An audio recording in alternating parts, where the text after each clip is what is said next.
ಇವತ್ತು ಭಾಷಾ ಚಳವಳಿಗೆ ಇಳಿದಿದ್ದಾರೆ. ಹಿಂದಿ ಪರವಾದ ಏಜೆಂಟರ್ ಕೆಲಸ ಮಾಡ್ಲಿಕ್ಕೆ ಕರ್ನಾಟಕದ ರಾಜ್ಯಪಾಲರು ಇಳಿದಿದ್ದಾರೆ. ಭಾರತದ ಆ ಹಿಂದಿ ಜನ ಇವ್ರನ್ನ ಇಲ್ಲಿ ರಾಜ್ಯಪಾಲರ ಕಳಿಸಿದಾರೆ. ಆ ರಾಜ್ಯಪಾಲರ ಅವಶ್ಯಕತೆ ಕನ್ನಡಿಗರಿಗಿಲ್ಲ, ಕರ್ನಾಟಕಕ್ಕಿಲ್ಲ. ಆ ರಾಜ್ಯಪಾಲರು ಕರ್ನಾಟಕ ಬಿಟ್ಟು ತೊಲಗಬಹುದು. ಕನ್ನಡಿಗರ ತೆರಿಗೆ ಹಣದಲ್ಲಿ ಐಷಾರಾಮಿಯಾಗಿ ಬದುಕನ್ನ ಇವತ್ತು ಅವರು ಕಳೀತಾ ಇದ್ದಾರೆ. ತೆರಿಗೆ ಹಣದಲ್ಲಿ ಸಂಬಳವನ್ನ ತಗಂತಾರೆ. ಅಂತ ರಾಜ್ಯಪಾಲರು ರಾಜ್ಯವನ್ನ ಪಾಲನೆ ಮಾಡುವುದನ್ನ ಬಿಟ್ಟು ಇವತ್ತು ಭಾಷಾ ಚಳವಳಿಗೆ ಇಳಿದಿದ್ದಾರೆ.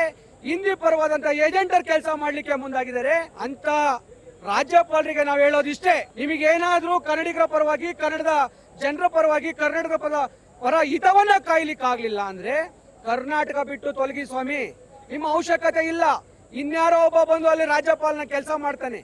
ಅದನ್ನ ಬಿಟ್ಟು ಕರ್ನಾಟಕದ ಹಿತವನ್ನ ಕಾಯೋದನ್ನ ಬಿಟ್ಟು ಇವತ್ತು ಬಿಜೆಪಿ ಏಜೆಂಟರ ರೀತಿಯಲ್ಲಿ, ಯಾರೋ ಹಿಂದಿ ಗುಲಾಮರ ಏಜೆಂಟರ ರೀತಿಯಲ್ಲಿ ಇವತ್ತು ರಾಜ್ಯಪಾಲರ ವರ್ತನೆ ಸರಿ ಇಲ್ಲ.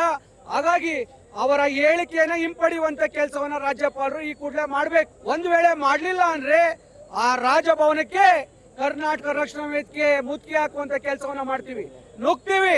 ರಾಜ್ಯಪಾಲರನ್ನ ಹೊರ ಎಳೆದಾಕುವಂತ ಕೆಲಸವನ್ನ ಕರ್ನಾಟಕ ರಕ್ಷಣಾ ವೇದಿಕೆ ಮಾಡುತ್ತೆ. ಇಲ್ಲಿ ಗಂಟ ಯಾವುದೇ ಕನ್ನಡಕ್ಕೆ ಧಕ್ಕೆ ಆದಂತ ಸಂದರ್ಭದಲ್ಲಿ ಕರವೇ ಯಾವ ರೀತಿಯ ಕ್ರಾಂತಿಯ ಹೋರಾಟಕ್ಕೆ ಮುಂದಾಗುತ್ತೆ, ಅದೇ ಕ್ರಾಂತಿ ಸ್ವರೂಪದ ಹೋರಾಟ ರಾಜ್ಯಪಾಲರು ಕೂಡ ಮೇಲೆ ಮಾಡ್ತೀವಿ.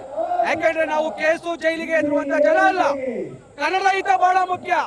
ಇವತ್ತು ಕರ್ನಾಟಕದ ಪರವಾಗಿ, ಕನ್ನಡದ ಮಕ್ಕಳ ಪರವಾಗಿ ರಾಜ್ಯ ಸರ್ಕಾರ ಒಂದು ದಿಟ್ಟತನದ ನಿರ್ಧಾರ ತಗೊಂಡಿದೆ ಅಂದ್ರೆ ಅದರ ವಿರುದ್ಧವಾಗಿ ಇವತ್ತು ಬಿಜೆಪಿಯ ಮುಖಂಡರು ಅವರ ರಾಜಕೀಯ ದೊಂಬರಾಟ ಮಾಡ್ತಾ ಇದ್ರೆ, ರಾಜ್ಯದ ಪಾಲನೆ ಮಾಡಬೇಕಾದಂತ ಒಬ್ಬ ರಾಜ್ಯಪಾಲ ಇವತ್ತು ಹಿಂದಿಯವರ ಏಜೆಂಟರ್ ರೀತಿ ಕೆಲಸ ಮಾಡ್ತಿರುವಂತದ್ದು ಇವತ್ತು ಕನ್ನಡಿಗರವ್ರು ಇಟ್ಕೊಳ್ಳಿಕ್ಕೆ ಸಾಧ್ಯ ಇಲ್ಲ. ಹಾಗಾಗಿ ರಾಜ್ಯಪಾಲರಿಗೆ ಏನಾದ್ರೂ ಮಾನ ಮರ್ಯಾದೆ ಇದ್ರೆ ಕನ್ನಡಿಗರ ತೆರಿಗೆ ಹಣದಲ್ಲಿ ನಾನು ಬದುಕ್ತಿದ್ದೀನಿ ಅನ್ನುವ ಸಾಮಾನ್ಯ ಜ್ಞಾನ ನಿನಗಿಲ್ಲ ಅಂದ್ರೆ ಕರ್ನಾಟಕ ಬಿಟ್ಟು ತೊಲಗಬೇಕು. ಇಲ್ಲಿ ಇನ್ನೊಬ್ಬ ಹೊಸ ರಾಜ್ಯಪಾಲನ ಆಯ್ಕೆ ನಡಿಬೇಕು. ಇಲ್ಲ ಅಂದ್ರೆ ಕರವೇ ಕ್ರಾಂತಿಕಾರಿ ಹೋರಾಟವನ್ನ ರಾಜ್ಯಪಾಲರು ಎದುರಿಸಬೇಕಂತೆನ್ನುವ ನೇರ ಎಚ್ಚರಿಕೆಯನ್ನ ರಾಜ್ಯಪಾಲರಿಗೆ ಮತ್ತು ಅವರನ್ನ ಕೈಗೊಂಬೆಯಾಗಿ ಆಡಿಸ್ತಿದಾರಲ್ಲ ಆ ಕೇಂದ್ರದ ಹಿಂದಿ ಜನರಿಗೆ ಎಚ್ಚರಿಕೆಯನ್ನ ಕೊಡ್ತಾ ಇದೀವಿ.